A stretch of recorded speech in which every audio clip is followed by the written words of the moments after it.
Stygian Assault is the brand new endgame added to Genshin Impact just a few days ago, and I've already spent over 15 hours on stream playing this new game mode, as well as quite a number of hours on my own time. So in this video, we're going to give my full thoughts about this mode, how good it is, how fun it is, and in what ways it needs to improve, and of course a full guide so that using what you have, you can get as far as possible based on your account. Welcome to Jello Impact, where we build and test every single character to help you decide who you want to wish for and build. Okay, first of all, I think it's pretty great that you can farm any artifacts, and that as you're testing or playing, you can just farm artifacts sort of passively as you go, and spending resin artifacts fills up that progress bar at the top, giving you more bonus artifacts as well as the artifact reroll feather. So right off the bat, I like that there's an incentive to replay it multiple times, as opposed to something like the Spiral Abyss, where it's sort of just one and done. I'm a bit disappointed how co-op has been implemented.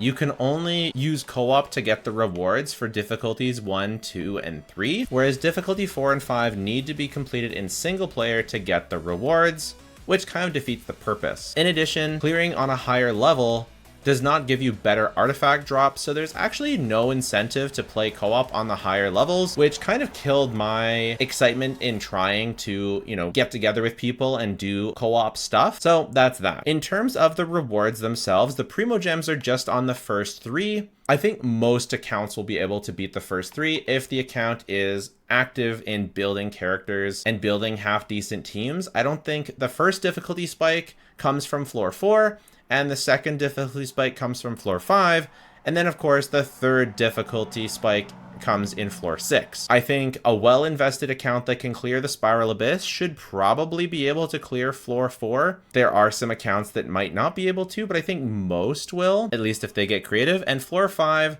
not only do you need a well-invested account, you also need the right characters, which is definitely a problem. It is both a character check and an investment check and a mechanics check, to be honest. It's actually pretty challenging. Floor 5 is definitely something to be proud of. I would consider it something like a floor 13 in the Spiral Abyss. I did find this pretty cool graphic that kind of compares the DPS of the different modes. So Spiral Abyss floor 12, 50k DPS, whereas Stygian Onslaught is 63k DPS. Floor 5, but keep in mind you also start with 0 energy, and that is just for this boss here, the cryo one, but I think it holds up relatively well with the other ones. So starting with zero energy probably pushes this up even higher. And then floor 6, 124k DPS, which is very, very, very premium territory, and then double that for stage 6 in 60 seconds, which obviously it's in half the time. Makes sense. So this just gives you an idea of where your account, should be able to. If you're not clearing Spiral Abyss comfortably, don't expect to clear floor 5 of this mode. But fortunately, at least you get 2 feathers, the floor 4 feather and then this feather. At least that. Sure, you're missing out on the next feather, but in my opinion, this is an end game mode. It is okay for them to be hard. It is okay for them to be difficult. What I don't like is how restrictive the boss's mechanics are, which again, we'll talk about. But just finishing up with the rewards, I'm really trying to get these rewards. I even activated my C2 Shenyun to see if maybe a Varesa Plunge team or maybe my Diluc Plunge would be able to break through the Tulpa, but I haven't been able to. I really want to be able to skin some of my weapons, and I just think it'd be a fun flex, and I've never not been able to get all the rewards in Genshin for a long, long time. I'm not willing to wail on Moika to get these weapons, especially since they are temporary. If you see over there, the Radiant Phantasm, these weapons will disappear in 39 days. I expect them to come back for the next Stygian Onslaught, which happens to be in 39 days. So I expect that you will be able to upkeep these weapons if you can always beat the new bosses that come out. But this is not really for most of the people on this channel. If I'm not able to do them, I don't expect very many of you are able to do these either. There are definitely certain accounts that will be able to do these, and I think that there's a decent number of accounts that will be able to beat one of these 3 bosses, or maybe 2, but you might struggle with the third one, and that third one may depend on what you have invested in or not. I think most people are struggling heavily with the Tulpa on Dire. So overall, it's kind of best for your sanity if you kind of ignore these things. I think it's okay to have really, really high investment cosmetic rewards. I think that this is probably overall good. I don't think that there's really a problem with having strictly temporary cosmetics exclusive to really high invested accounts. I just don't think that's a problem. They're not locking primo gems there. They're not even locking feathers there.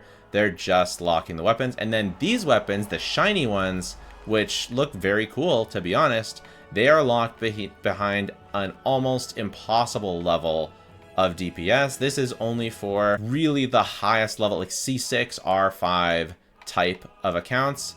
I've seen one player get these weapons with C0 R1 accounts. I think most people, it's going to be like the really high invested C2 R1 type builds, like that early vertical investment with really, really good artifacts and really good play. And then this one, not only really good artifacts, really good play, but also we're looking at C6s. So that's what to expect. Here, I think everyone who watches this channel can work towards floor 3 and likely 4. And some people, depending on your characters, will be able to do floor 5. So expectations aside, let's talk about what I tested and how that can inform how you go about doing this. And then we'll also do some mechanics. So against the Tulpa, I wanted to start by doing like a general overview tier list, and then I'll go through each of the teams that I tested. I think Moika, Arlecchino are the best DPSs to go after the Tulpa with. It's not totally doomed if you don't have Moika and Arlecchino, especially floor 4 and below. Floor 5 is looking a bit harder. Floor 4 and below is looking doable with other DPSs. But Moika and Arlecchino are definitely what I found to be the best. Citlali being the best support as she enables melt, and Bennett also just being a huge buffer for those two. Really, really good. The Tulpa is obviously infused with Hydro. Has lots of, so you can melt as much as possible. Or not melt, sorry, you can vape. I've been saying melt, I mean vape. But it does summon these two little annoying little guys. And when it summons those mini Tulpas, you have to destroy them. And there's a couple ways to destroy them. You can tag them with Nahida's skill and then aggro the Tulpa. So aggro the big Tulpa. So if we do something like this, Cryo is the best because when you activate Cryo on the Tulpa, it just instantly gets obliterated. The mini Tulpas get obliterated, which is great. But with Nahida, it's not quite so easy. Let me just get set up here. So we'll use Shenyan Burst, we'll use Eon Sense. So here are the little Tulpas. So we have to tag both of them with Nahida, and then you can aggro this guy. And by the time that we're done, by the time he's going to absorb them, we will hopefully have killed the Tulpas and he will fail to absorb them, which he did. It was actually really close because I really messed it up, but he did fail to absorb them, so that's nice. And that's what you want to do if you have Nahida. You want to tag them with Nahida and then focus on the main Tulpa. And we can do it again one more time. Tag, tag, and then we'll go after the middle. So that's the next thing that happens with the Tulpas. There's this shield that comes up. And the shield is broken not by what you might think originally is elemental reactions, but actually just by raw damage. So that's pretty annoying because it's a lot of damage. And this guy, for some reason, they decided to make him really, really tanky, especially on the harder difficulties. But on every difficulty, he's one of the tankier bosses. So yeah, defeating them through raw damage is not the easiest ever. But he can still be vaporized through the shield. It's just that raw damage through the shield, and then Dendro or Cryo application for the mini Tulpas, which just really restricts the types of teams that you can build. So given all that, here's the other stuff. So Hu Tao, also a nice DPS against the Tulpa. I was able to get a clear with Hu Tao. Ganyu is able to freeze things. I like to give her Favonius Bow and Energy Recharge Sands. I put her on Emblem, and her burst, if you use it close to the Tulpa, is wide enough that it will kill the mini Tulpas as they spawn in, which makes her a really, really nice alternative if you don't have Citlali. You can use other Cryos. I have them down here. Charlotte, Diona, Rosaria, Kea, any other Cryo, Shenhe. You can use them and they can do it, but I really like the way Ganyu, it has an AoE big enough to hit both of them and you don't have to really do anything. Chiori's on here. I'll talk about her in a minute. You can take a look at this and we'll come back to it, and but I'll go through the teams that I did. So the slowest performing team that was able to just barely do it was Alhaitham, Nahida, and this is all on Fearless. So this is level 5. If you're unable to do level 5 with these teams, it might be because mine have really good artifacts. A lot of them have a 5-star weapon. None of these are using 5-star constellations for the ones that I'm going to talk about, but 5-star weapons. So if it's 119 and I'm using, you know, a 5-star weapon on Alhaitham, maybe if you don't have really good artifacts, you might not be able to. Actually, I think this team, I actually switched to Sipho's Moonlight, and I actually was able to clear with Sipho. So technically this was a 4-star one. But yeah. So to proc enough Hyper Blooms, I actually used both EM Raiden and EM Kuki, and this did slightly beat out using Fischl, using Xiangling, using anything else. I got really close using Triple Dendro with Nilou and Kale instead of Kuki and Raiden, but it didn't quite go. I used Baiju, Nahida, Kale, and then Nilou. Didn't quite go, but there was. This is Arlecchino Vape, but using Layla as your tech to break the Tulpas. I was playing very carefully with this one.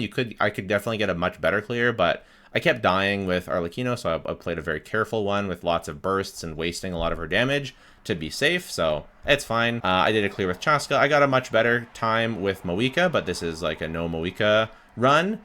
This was Arlecchino with Ganyu. Very, very comfy, very, very nice. Again, I played pretty safe. This was Hu Tao. So this is something that a bit surprised me. Chiori did surprisingly well. Granted, this is C1 Chiori, but I do think a decent amount of people, if you have Chiori, you have C1 Chiori. So why do I like it so much? Well, first of all, Xilonen has a bit of a problem with the Tulpa in that it's infused with Hydro. So you can't really react with Scroll the way you normally would, because one of the things when she reacts against the Tulpa, one of the things she's going to boost is Hydro damage and Geo damage, because those are the two things involved in the Scroll reaction. So Hydro damage, Tulpa's immune to Hydro, so Geo damage, well, not really using too many Geo DPSs against the Tulpa. Now are we? Except for Chiori. I also expect this works decently well with Navia, but it's kind of annoying because you have to tech a cryo in. But this is something I liked, is that Chiori does a lot of damage, and she can get boosted by the scroll, and critically, she doesn't take any energy. So we're just going through here, react, and then all of a sudden, Chiori is doing damage, because as you know, which I haven't talked about yet, but it's very annoying, everyone is complaining about no energy starts, and I'm complaining too. It's very annoying. But Chiori can just do damage right away, and you can see she's ticking for like 30,000 damage. It's like, she is pretty strong. And like if we look at their ticks here, what is she getting? Yeah, 40,000. They're getting 40,000 ticks with Chiori's dolls, and she's got 2 of them. So you can see this is quite a powerful strategy. If you happen to have C0 Chiori, then I highly, or not C0, C1 Chiori or higher. Another thing you could do is like Xiangling, but then you have to battery Xiangling, and that's really annoying. Whereas Chiori is something you can just throw down. It's not something that you need. It's not something that's like, you know, the most meta ever, but it is quite good. That's the other mechanic is that I wanted to talk about for the Tulpa, is it refreshes its shield. When its shield comes up, it instantly gives you all of your bursts. So if you're wondering when it gives you all of your bursts, it's its next attack after the timer hits a minute 20. So after the timer, so right now it's at 2 minutes. After it hits a minute 20, it's going to use an attack that gives you all your bursts. So what you want to do is line things up so you're using as much of your bursty attacks right before it gives you them all back. And it gives you back not just your burst, but your skill cooldowns as well. So anything you have that's going to do damage that you can just throw out there, you want to use it and try and time it right before it throws up its shield. So if you time it exactly right, you can actually use your burst on the shield, and then it gives you the burst back, and you can use it again on the shield. That was one of my favorite things I did with Moika, is I was able to get a big burst on the shield, and then he gives you the burst back, and you can burst it again. So, doesn't always happen. It's pretty cool when you can get it, and you feel kind of badass for making that happen. So I like that. So yeah, I like the double Geo Core with Ganyu. This is kind of like a bit of a makeshift team, right? It's not something that you'd expect to be super, super good. If you're not using a Geo on the team, you could also probably do Navia here, right? And do a kind of dual DPS, Navia, Xilonen, Moika, Cryo. That would be pretty cool. I would like that, because Xilonen is doing the same thing for Navia that she would be doing for Chiori, so that's kind of a fun little tech you might not have thought of. I would actually put Navia higher on this, because she should be able to do the same thing as Chiori. I was just brain brain not working. It's been a lot of teams. And if you're not using a Geo character with Shalon in here, you can use instructors for the melt. So Chiori doesn't, or Shalon doesn't need that many stats. She just wants defense. And you're going to lose some defense. You can either keep your Sands or your Goblet or your Circlet as a 5-star defense, and then use the other 4 as instructors. You're going to lose defense, you're going to lose some buffing, but the instructor's buff is really big, so it's definitely worth it.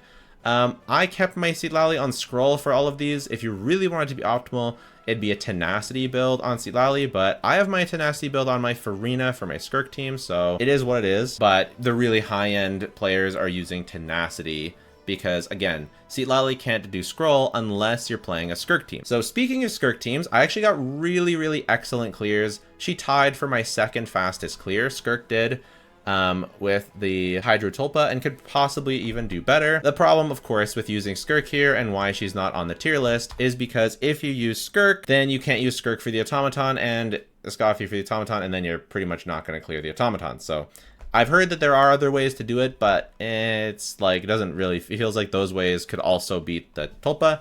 So yeah, I recommend something like this for the Tulpa. If there's other creative cool stuff, definitely leave it down in the comments. There's tons of different creative cool stuff that's always coming out, but this is the stuff that I saw that was having some success. And this stuff lower down the tier list, basically it'll have better success at the lower levels of Tulpa and will struggle more and more as you get to Fearless. The top stuff can clear Dire if you're really on it and you have like C2, you know, C2 Citlali, C2 Mawika, or C2 Arlecchino, that kind of thing. You're really on it, that can work. Also, if you have C2 Shenyun and Plunge Diluc, can possibly do it as well. Okay, moving on to Lava Dragon.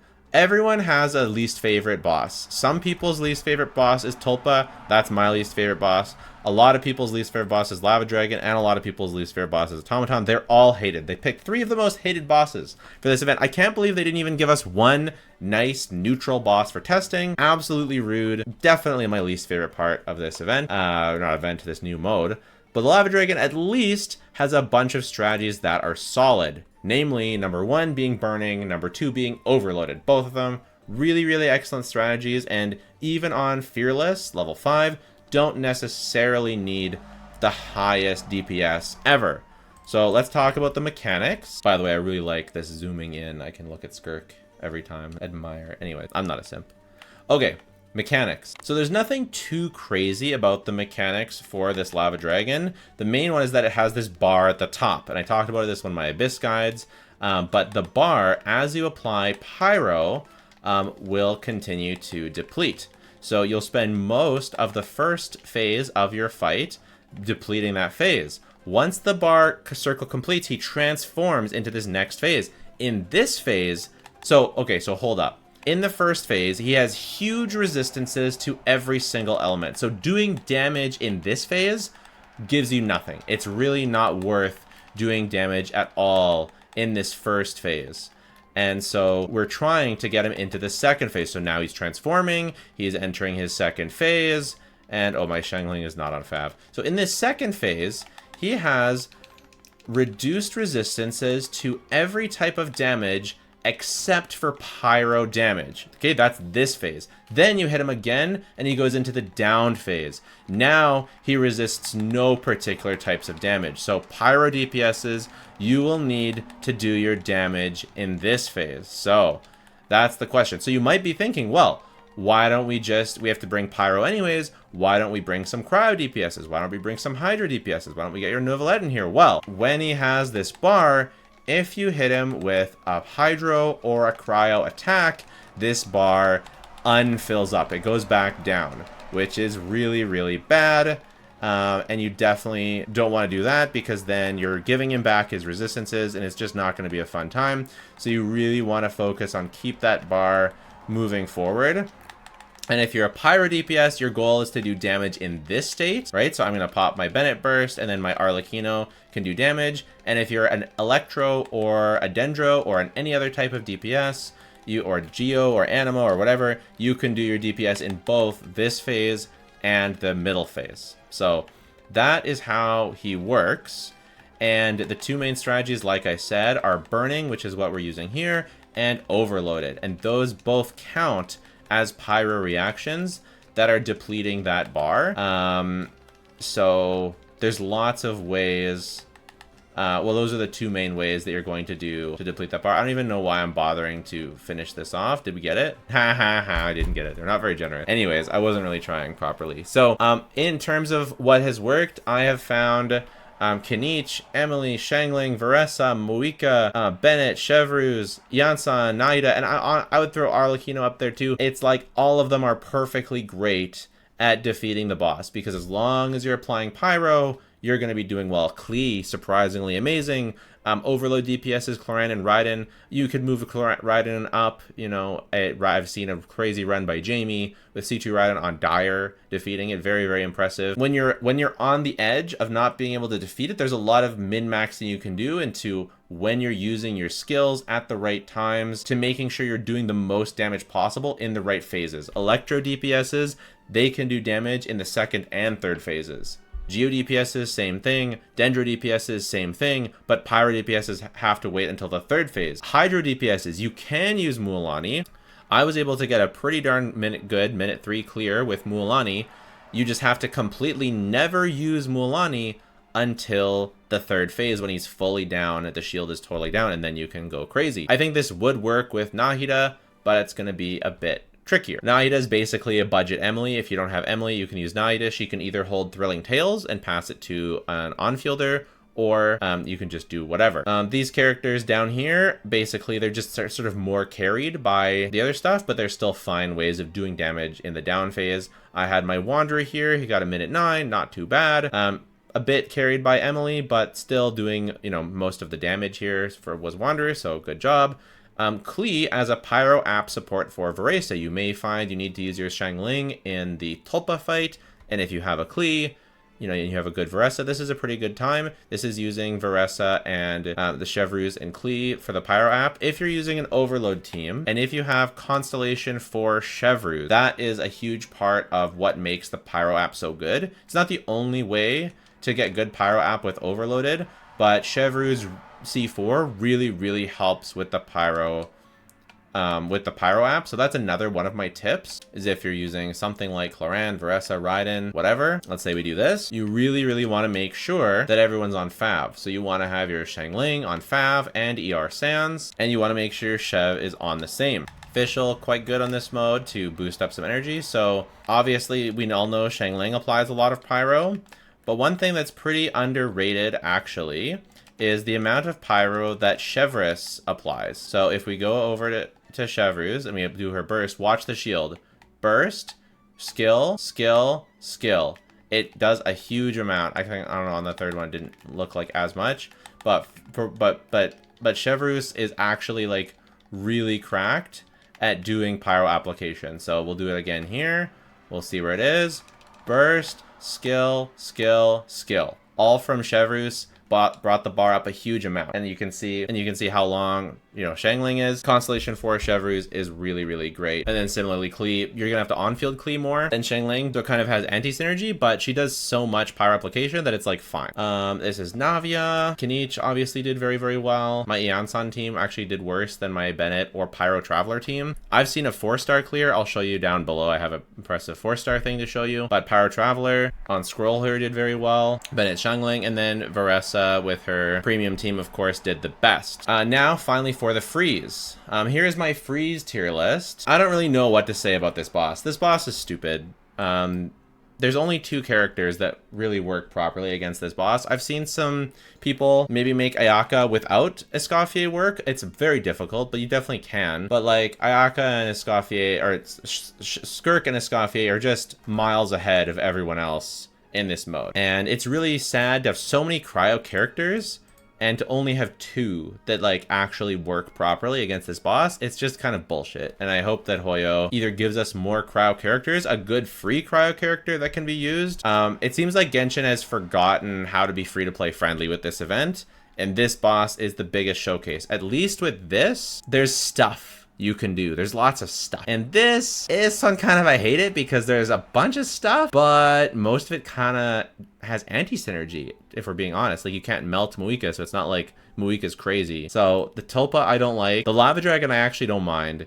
And the Automaton I don't like either. But yeah, Skirk, is amazing. You can use Skirk without Escoffier, and Escoffier you can use without Skirk as long as you have Ayaka or Wriothesley, maybe Ganyu, I don't know. I play Ganyu more as a support as opposed to like an on-fielder. I think her cryo application from her charge shot's probably too slow to really be viable as a main DPS here. And then the rest, I was actually very surprised by Chongyun. I thought that Chongyun performed extremely well as like a cryo support. I've seen a lot of people trying to use Yelan, trying to use Xingqiu, trying to use whatever. I really kind of recommend the triple cryo. At least that's what, in my experience, what's had the best success. Yelan kind of struggled, but the triple cryo did much better. Like, not that you can't clear with Yelan, it's just like, for example, I don't have it on here, but when I was testing Skirk on Dire, you know, my Skirk was clearing with amazing times and with my Shenhe, but Yelan couldn't clear, but Chongyun can, right? So okay, what do we have? You should technically be able to do this. A melt team. The Moika one, you can use Moika, but it really yells at you if you play... It really, really yells at you if you play a Natlin unit, so that's kind of scary. So Arlecchino, I almost got it to work. I was so close. I just got really frustrated and gave up. I know it's possible, though. It's just really annoying to use not a cryo DPS because you have to make sure you keep up the cryo aura, and it's tricky. Ayaka with Chongyun. Very impressed by Chongyun. Wriothesley with Shenhe, 105. Skirk with Charlotte, so if you have Shenhe, don't have Escoffier, this actually did pretty good, so that's pretty cool. If I also didn't have Shenhe, I do think Chongyun and Charlotte could get the job done. I did it with Mona. Losing the cryo kind of hurts, I feel. I'm sure there's a way to do it. I'm just a bit skill issue. Can you do it with Yelan? Yes. Can you do the Xingqiu? Yes. It's just, I'm just a bit bad at it. I prefer to use the triple cryo. Wriothesley with Skirk as burst support Skirk. Ayaka with Shenhe, Skirk with Chongyun, Skirk with Charlotte, Skirk with Ryo support. We just had a fun, we stream on Twitch, we were streaming this. I love Skirk, so we were just testing bullshit. So this is Ryo using Noblesse and Thrilling Tales, burst support Ryo. So that's what this is. This is burst support Ganyu, this is burst support Ayaka, and then this is my best performing team with Shenhe, of course. I did want to showcase this, Stygian Onslaught difficulty 5, Fearless, cleared with only 1 5-star. So this is what I mean when I say there's stuff you can do against the Tulpa. There's stuff, and obviously I should put Sucrose higher. I didn't realize, like, I guess swirling, it's Guoba swirling. That's what they're doing here. I don't know. I mean, I know how to do that. I don't want to do that, but that's a thing that can be done. 4 stars only.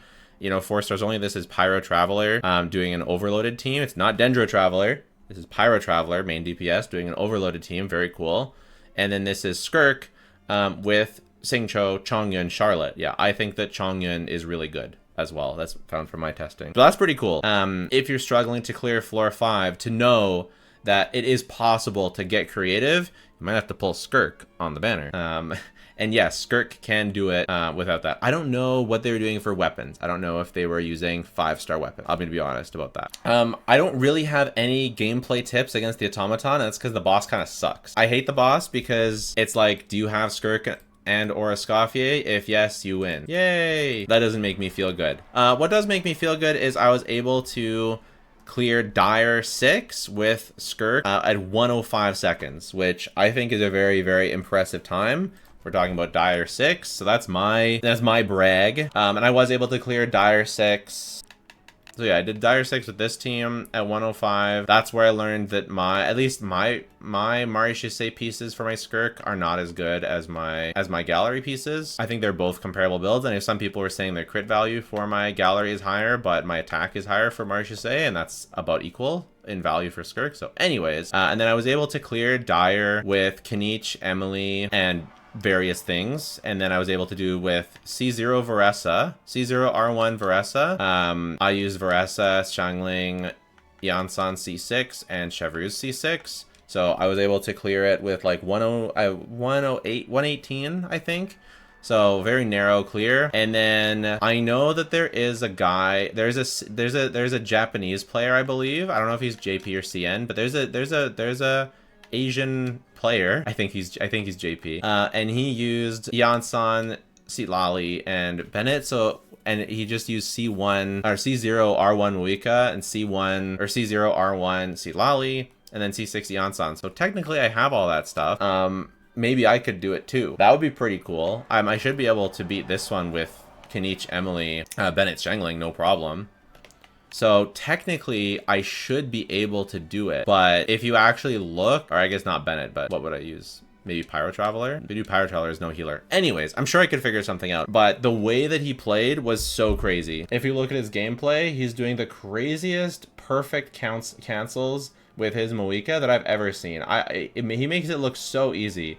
I don't think I could make it look that easy. I don't think I could do it like this. Like, and then he uses C6 Bennett to infuse the Onslaught with Pyro so that when he answer normal attacks, he's getting the scroll of the Cinder City, and that is how Eonsan's able to use scroll, which is just so impressive and so cool, and such a cool thing. It requires C6 Bennett, obviously, but I just don't know, man. I think he's playing too well. I look at this and I look at these cancels, and I just don't know if I would be able to do it this well, because when he clears it, he has like perfect builds, and he gets to the end, and it's like with like 0 seconds left, like no room for error. 0. The timer hits 0 when he clears it. So I'm proud though. My C0 R1 Skirk got only 1 second slower than this guy's, which I mean, I'm pretty good with Skirk. Anyways, I don't know. This is really hard. The Tulpa is really frustrating me. I really would like to get those weapon skins. So it's something I will work towards, but I'm not willing to pull constellations of Moika because I don't like Moika.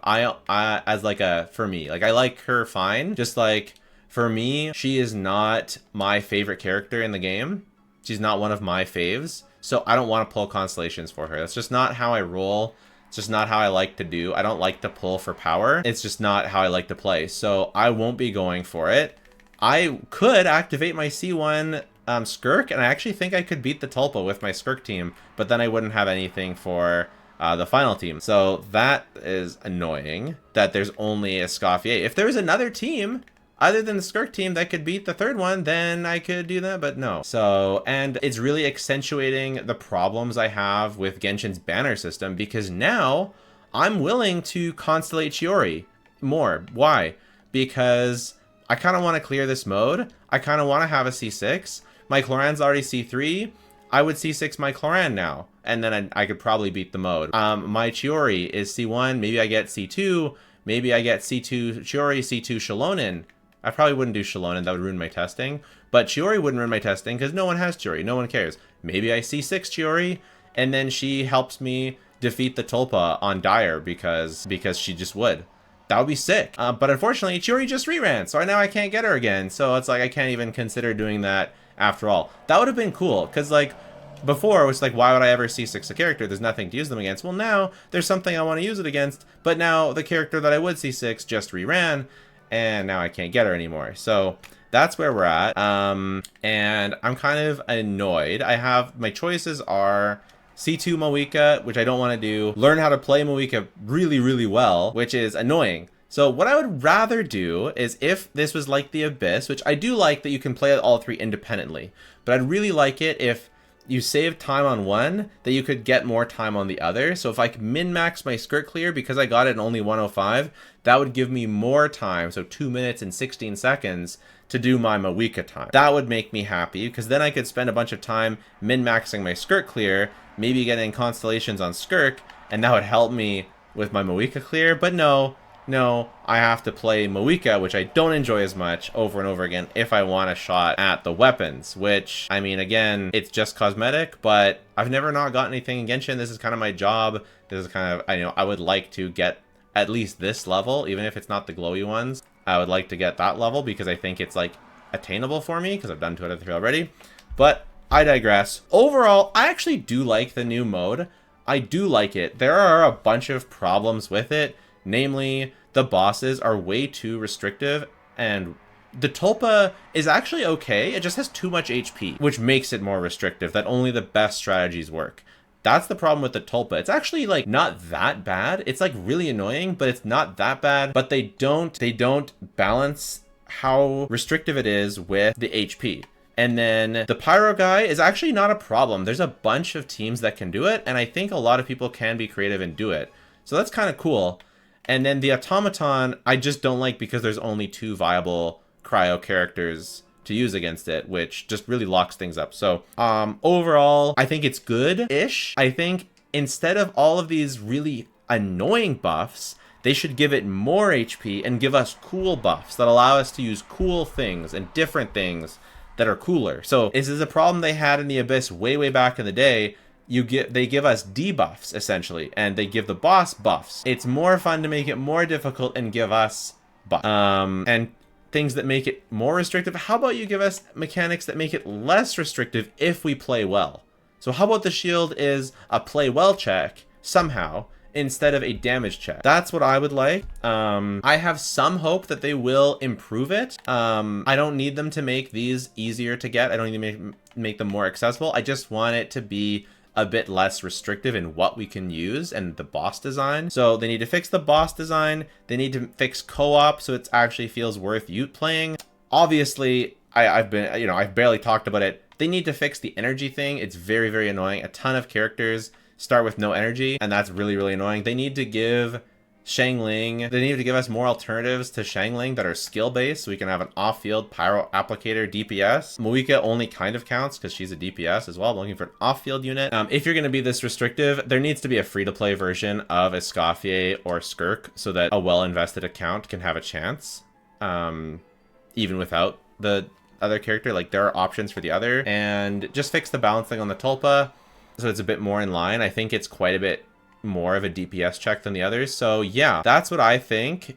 Overall, it's good, and they, like I said before, they have shown precedent for releasing a new mode in Imaginarium Theater, getting feedback, getting backlash, and then adjusting and improving it. And I think the Imaginarium Theater is actually really good. I think a lot of people don't understand how to play it. I'm going to make a new Imaginarium Theater guide for the next one, because I think a lot of people just don't know how to play Imaginarium Theater.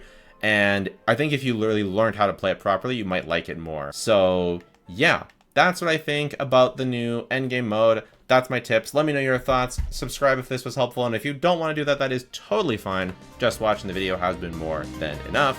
Thanks so much. Bye for now.